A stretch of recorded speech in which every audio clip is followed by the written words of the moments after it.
నమస్తే, welcome to our channel. నేను Vishali. Driver Subrahmanyam హత్య కేసుకు సంబంధించి ఎమ్మెల్సీ అనంతబాబు వాళ్ళ భార్య ఇద్దరు పాత్ర ఉందని వస్తున్న వార్త.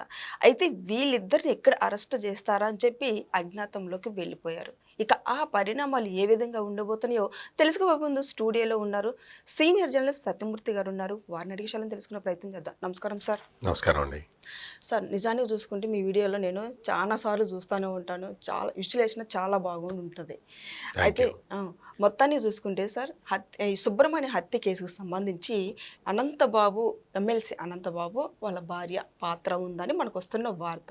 నిజానికి అసలు ఆయన హత్య చేయటం, డోర్ డెలివరీ ఇవ్వడం ఇదంతా జరిగింది. వీళ్ళిద్దరూ ఇప్పుడు ఎక్కడ అరెస్ట్ చేస్తారా అజ్ఞాతంలోకి వెళ్ళిపోయారు. ఇంకా ఆ పరిణామం ఏ విధంగా ఉండబోతుందంటే ఏం చెప్తారు సార్? అంటే ఇది జగన్మోహన్ రెడ్డి అధికారంలో ఉండగా 2022 మే 19వ తారీఖున ఈ మర్డర్ జరిగింది. దళిత డ్రైవర్ సుబ్రహ్మణ్యం అని అతని దగ్గర ఎమ్మెల్సీ అనంతబాబు దగ్గరే డ్రైవర్గా చేస్తూ ఉన్నాడు. చేస్తూ ఉంటే మరి ఏం జరిగిందో ఏంటో తెలియదు, కానీ డ్రైవరు సుబ్రహ్మణ్యాన్ని మర్డర్ చేశాడు. ఇంటికి తీసుకొచ్చి ఇచ్చాడు. డెడ్ బాడీని ఇంటికి తీసుకొచ్చి వాళ్ళ ఆవిడకి ఇచ్చి, చూసుకొని నేను మంచోడిని కాబట్టి మర్డర్ చేసినా కానీ మీ ఆయన డెడ్ బాడీని నీకు ఇస్తున్నాను, తీసుకోపో అని చెప్పి కారు డిక్కీలో ఉంది, తెచ్చుకోపో డెడ్ బాడీ అని చెప్పాడు. అంటే ఎంత కిరాతకులో వీళ్ళు చూడండి, ఎంత కిరాతకులు. ఇప్పుడు మన దగ్గర పనిచేసే వ్యక్తిని చంపటం ఏంటి? చంపటమే కాకుండా తీసుకొచ్చి డెడ్ బాడీని తీసుకొచ్చి వాళ్ళ ఆవిడికి ఇచ్చి నేనే చంపాను అని చెప్పటం ఏంటి? అంటే ఎంత అధికారంలో ఉన్నాం కదా, మనకి అడ్డెవడు నరికే, కానీ ఎదురు వచ్చిన వాళ్ళందరినీ నరికి అవతల పడే అనే కాన్సెప్ట్ తోటి ఆనాడు జగన్మోహన్ రెడ్డి పాలన సాగింది అనటానికి ఈ ఎమ్మెల్సీ అనంతబాబు చేసిన ఈ మర్డర్ కేసు చూస్తే అర్థమైపోతుంది. ఇంత దారుణంగా ఇన్ని దౌర్జన్యాలు చేసుకుంటూ పరిపాలన సాగించారు వాళ్ళు.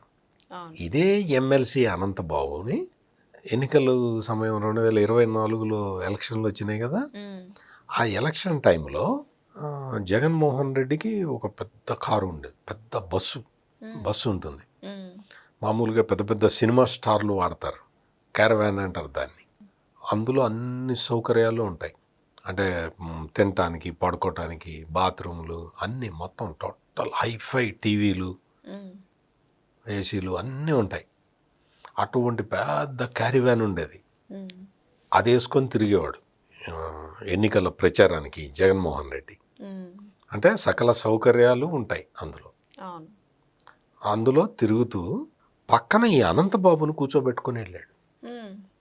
మర్డర్ కేసులో ఉన్నావు, 302 మర్డర్ కేసు బుక్ అయి ఉన్నది, బెయిల్ మీద ఉన్న వ్యక్తిని నువ్వు అప్పటికింకా ముఖ్యమంత్రివే కదా, అట పెట్టుకొని తిరగచ్చా? మర్డర్ చేసిన వాడిని పక్కన పెట్టుకొని తిరిగితేనే మనం చూస్తే ప్రజలు భయపడతారు అన్న కాన్సెప్ట్ ఈ జగన్మోహన్ రెడ్డిది.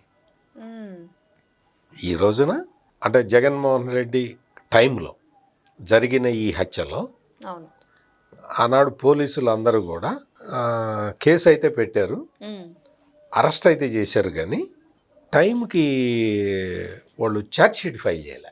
మన చేతిలోనే కదా, పోలీస్ వ్యవస్థ మన చేతిలోనే ఉంది కదా, టైంకి ఛార్జ్ షీట్ వేయనివ్వాల. దాంతో బెయిల్ వచ్చింది. బెయిల్ వస్తే ఇదే పోలీసుల్ని పంపించి జగన్మోహన్ రెడ్డి అనంతబాబుకి పూలదండలేసి స్వాగతం పలికిచ్చాడు జైలు దగ్గర. వచ్చి పోలీసులతోటి సన్మానం చేయించాడు. ఆ పోలీసులు, ఆ సన్మానంలో పాల్గొన్న పోలీసులు ఎంత సిగ్గుతో చచ్చిపోయి ఉంటారో ఆలోచించండి ఒకసారి. ఒక మర్డరర్కి, హంతకుడికి మనం సేవ చేయాల్సి వచ్చేనే, మన ఉద్యోగం ఇదే అని ఆ రోజు నా పోలీసులు ఎంత ఏడ్చి ఉంటారో మీరు ఆలోచించండి. పైకి నవ్వుతూ ఫోటోలు తీయించుకున్నా లోపల ఎంత ఏడ్చి ఉంటారు. ఈ రోజున ఏమైంది అంటే, ఇతను దళితుడు కాబట్టి ఎస్సీ ఎస్టీ చట్టాలు, అట్రాసిటీస్ నిరోధక చట్టం ఆ కోర్టులో కేసు ఉన్నది. ఈ సుబ్రహ్మణ్యం చనిపోయిన విధానం ఏంటి, ఎట్లా ఉన్నది అని పరిశీలించటానికి, అంటే కేసు మళ్ళీ రీఓపెన్ చేసిన తర్వాత ఏం చూస్తే సీసీటీవీలు ఫుటేజీలు ఉంటాయి కదా, వాటిని చూద్దామని పోలీసులు మొత్తం అంత సీసీటీవీ ఫుటేజ్ వెతికితే అందులో ఈ అనంతబాబే కాదు, అనంతబాబు భార్య, ఆమె పేరు అనంత లక్ష్మిట. ఎంత పవిత్రమైన పేర్లు, అనంతబాబు, అనంత లక్ష్మి. అంటే అసలు ఎంత పవిత్రమైన పేర్లు పెట్టుకుని వీళ్ళు చేసే పనులు ఏంటంటే మర్డర్లు. ఆ మొత్తం సీసీటీవీ ఫుటేజ్లో ఏమో కూడా కనిపించింది. మీకు ఒక డౌట్ రావాలి ఇప్పుడు, మరి జగన్మోహన్ రెడ్డి టైంలో సీసీటీవీ ఫుటేజీలు తీసేయలేదా అని. ఒక 5, 6, 7 సీసీటీవీ కెమెరాల్లో తీసేయించి ఉంటాడు. ఇంకా చాలా కెమెరాలు ఉన్నాయి అక్కడ, వీళ్ళకి తెలియని కెమెరాలు, ప్రైవేట్ కెమెరాలు కూడా ఉన్నాయి షాపుల దగ్గర, వాటి దగ్గర. అవన్నీ చూస్తే అర్థమైంది. మరి ఈ పని ఆ రోజు పోలీసులే చేయొచ్చు కదా, చెయ్యనివ్వలేదు పోలీసుల్ని. ఈ రోజున పాపం బండింది కాబట్టి తీసుకొచ్చి మొత్తం కేసుని మళ్ళీ రీఓపెన్ చేసి మొత్తం ఇవన్నీ సాక్ష్యాలు ఆధారాలు సేకరించి అతన్ని, అనంతబాబుని A1గా పెట్టారు, అనంత లక్ష్మిని A2గా పెట్టారు. పెట్టి కేసు మళ్ళీ రీఓపెన్ చేసి వెళ్తే వీళ్ళు ఎంత ఎంత సిగ్గులేని మనుషులు అంటే, ఈ వైఎస్ఆర్ కాంగ్రెస్ పార్టీ వాళ్ళు సుప్రీంకోర్టు ఒక ఆర్డర్ ఇచ్చింది. మీరు అనంతబాబు కేసుని రీఓపెన్ చేశారు, సాధ్యమైనంత వేగంగా దర్యాప్తును పూర్తి చేయండి. మీ దర్యాప్తుని పర్యవేక్షించడానికి మేము ఆంధ్రప్రదేశ్ హైకోర్టుని పెడుతున్నాము. We are directing the high court of Andhra Pradesh to supervise the case. ఎందుకు?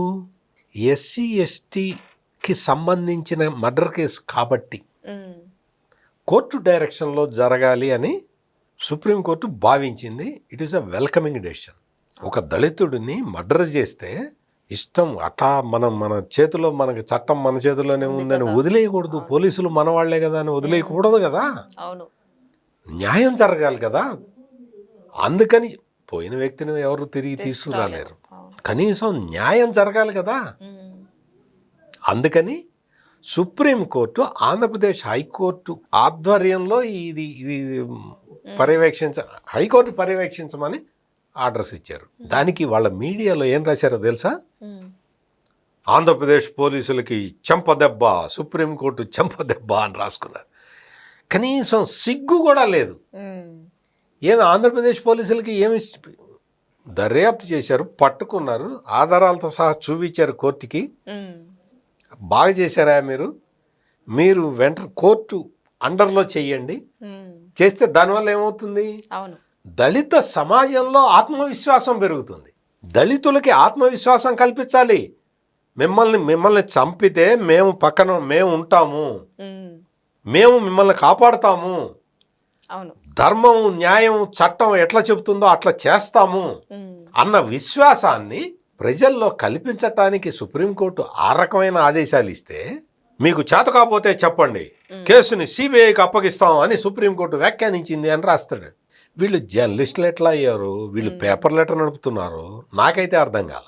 ఈ రోజున దళిత డ్రైవర్ సుబ్రహ్మణ్యం కేసులో సుప్రీంకోర్టు ఇచ్చిన గైడ్ లైన్స్, దర్యాప్తు జరుగుతున్న తీరు, కేసు ముందరకెళ్తున్న విధానం ఆంధ్రప్రదేశ్లో దళితులకి, దళిత జాతికి ఆత్మవిశ్వాసాన్ని మళ్ళీ తిరిగి అందించిన ఒక ఘటనగా మనం చెప్పాలి.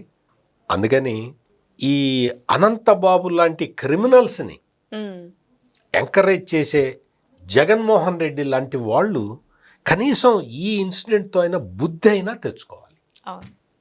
Thank you sir. నమస్కారం అండి.